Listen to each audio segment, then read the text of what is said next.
सत्य की जीत हुई। जबरदस्ती हमारे नेताओं को पकड़ पकड़ के जेल में रखा गया। मनीष सिसोदिया जी को 17 महीने तक जेल में रखा गया।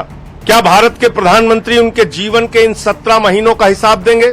देखिए, ये सत्य की जीत हुई है और मैंने जैसा पहले से कहा कि इस मामले में कोई भी तथ्य, कोई भी सत्यता नहीं थी।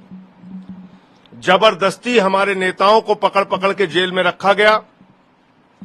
मनीष सिसोदिया जी को 17 महीने तक जेल में रखा गया।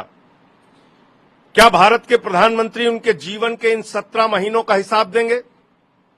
क्या भारतीय जनता पार्टी उनके इन जीवन के 17 महीनों का हिसाब देगी, जो शायद दिल्ली के स्कूलों को बनाने में काम आता, बच्चों को अच्छी शिक्षा देने में काम आता? जिंदगी के वो 17 महीने आपने जेल में डालकर बर्बाद किए मनीष सिसोदिया के। माननीय सर्वोच्च न्यायालय का हृदय से आभार है, सर झुका के नमन है कि लंबे इंतजार के बाद न्याय मिला।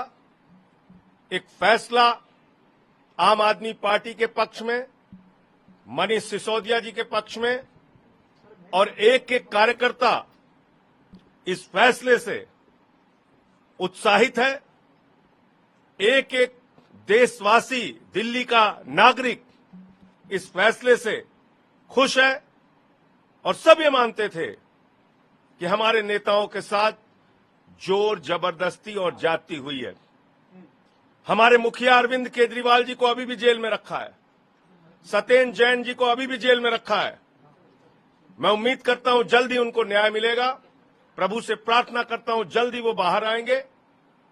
और आज ये जो फैसला आया है, मैं समझता हूं केंद्र की सरकार की तानाशाही पर एक जोरदार तमाचा है। आपकी पार्टी के लिए भी संजीवनी है। आपको लगता है न्यायिक प्रक्रिया ऐसी नहीं होनी चाहिए कि वही दंड लगे? ये प्रक्रिया ही तो दंड बन गई थी। आपने जानबूझकर, कभी ईडी आती है, कहती है ये जवाब दाखिल करना है, वो जवाब दाखिल करना है, ये सप्लीमेंट्री दाखिल करनी है, वो चार्जशीट दाखिल करनी है। आपने 17 महीने यही तो खेल खेला मनीष सिसोदिया के साथ।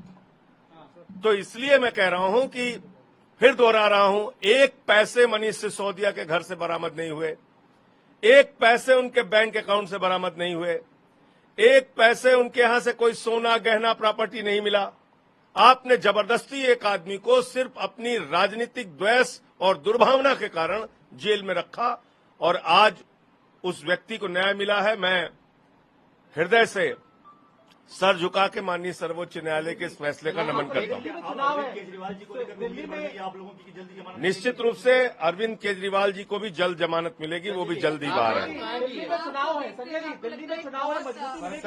दिल्ली के विधानसभा चुनाव के लिए और हमारे पार्टी के एक एक कार्यकर्ता के लिए बहुत बड़ी खुशखबरी है और इससे निश्चित रूप से हम लोगों को बहुत ताकत मिलेगी और जल्द ही हमारे मुखिया अरविंद केजरीवाल जी और सत्येंद्र जैन जी भी बाहर आएंगे। देखिए, ये बहुत बड़ी राहत है आम आदमी पार्टी के लिए भी, दिल्ली के लोगों के लिए भी, एक एक कार्यकर्ता के लिए, और खासतौर से अरविंद केजरीवाल और सत्येंद्र जैन जी के लिए भी अब न्याय का रास्ता जल्द ही खुलेगा। मुझे पूरी उम्मीद है जो 17 महीने मनीष सिसोदिया की जिंदगी के बर्बाद हुए, उसका हिसाब क्या देश के प्रधानमंत्री देंगे?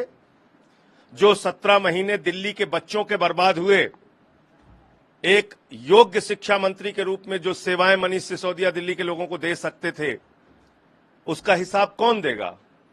आज मैं प्रधानमंत्री जी से पूछना चाहता हूं, आपका मकसद, बीजेपी के लोगों का मकसद सिर्फ एक है, विपक्ष के नेताओं को पकड़ पकड़ के जेल में डालो।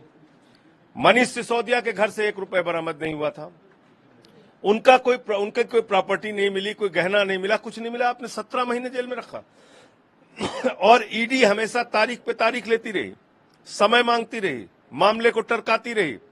आज उन सब चीजों पे विराम लगा है और सिसोदिया जी बाहर आएंगे निकलकर। बहुत बड़ी खबर है हम सबके लिए। कोर्ट टिकाय के अधिकारिक ड्यूटी भी अपनी कर पाएंगे अगर उन्हें, तो क्या उनके सरकार में शामिल किया जाएगा आपको ऐसा? अब उसके आने दीजिए, उसके बाद आगे का निर्णय लें। के लिए कितनी बड़ी राहत है? क्योंकि बहुत बड़ी राहत है, ये बहुत बड़ी राहत है आम आदमी पार्टी के एक एक कार्यकर्ता के लिए और सब कुछ बहुत आगे अच्छा होगा और जल्दी ही हमारे दोनों बाकी नेता